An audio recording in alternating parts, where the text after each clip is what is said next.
Donna says, yes, please explain pressure and release further. I'm keen to learn how to develop a better relationship with my horse and be a better horseman. Would love your opinion and advice. Pressure and release is exactly what you see with horses. The reason I think that pressure and release is an effective way, although plenty of times oversimplified in some of the ways that is shown online, horses do it with themselves all the time. You watch them as they kick, or they use their ears, or they use their body. They place drive upon another horse, and that horse does something. Now, the unfortunate thing is most horse training is like, I want my horse to do something, so do something. What we end up seeing with more high-level horses that are getting along better, I don't know, high level is a great way to put it, but we get more of a back and forth of drive and draw. And that is what is the best. So pressure and release really only concentrates on drive and release of drive. So pressure, release of pressure.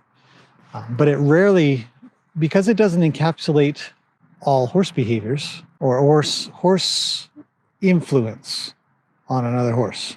Pressure and release is good because we see that happen all the time. But you see the draw between these two? How when she walks up and Luke says, hey, what's up? And she says, well, I'm coming up to come hang out with you.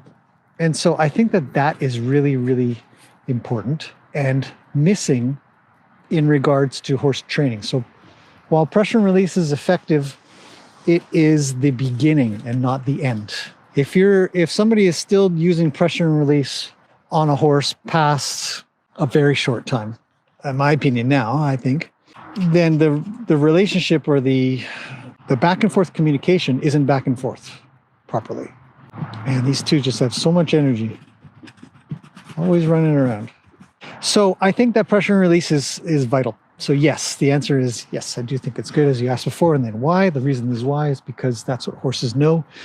But they very quickly turn to draw. They very quickly turn to, can you communicate to me in a way that we can kind of go back and forth a little bit? And that's a little bit, it's quite deep. You're not going to see a lot of ranch and done in this way, for example. Not to say that there isn't great relationships created out there. I'm not going to try to place any judgments, but you're not going to see a lot of, we need to go after this cow. Is it okay, horse, that we go after this cow? And what do you think? Is it fine? How does your energy, you're never going to see that. And that's fine for whatever it's for. It's what I do. I personally do with all my horses, and especially my wildies, where I'll be talking and saying, look, I need you really to check in with me. This is so important that I'm willing to put pressure on you. That's how important it is. So I guess if we think about it, the mentality of like, I need you to listen. It's really, really important. Sorry that I have to resort to, some kind of form of pressure, whether it's swinging a rope or sort of taking a large step or yelling or whatever it is. It's pressure based. Sorry I have to resort to this, but it's so important to me.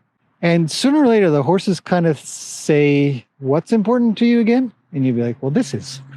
And that's where you'd not have pressure when you go to teach your thing. You wouldn't be using pressure to teach that thing the next time.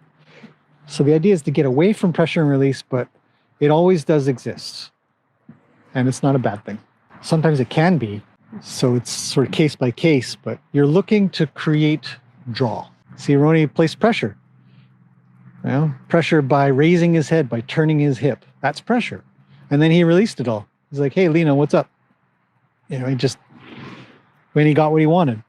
Everything comes down, everything goes away. I hope that makes sense.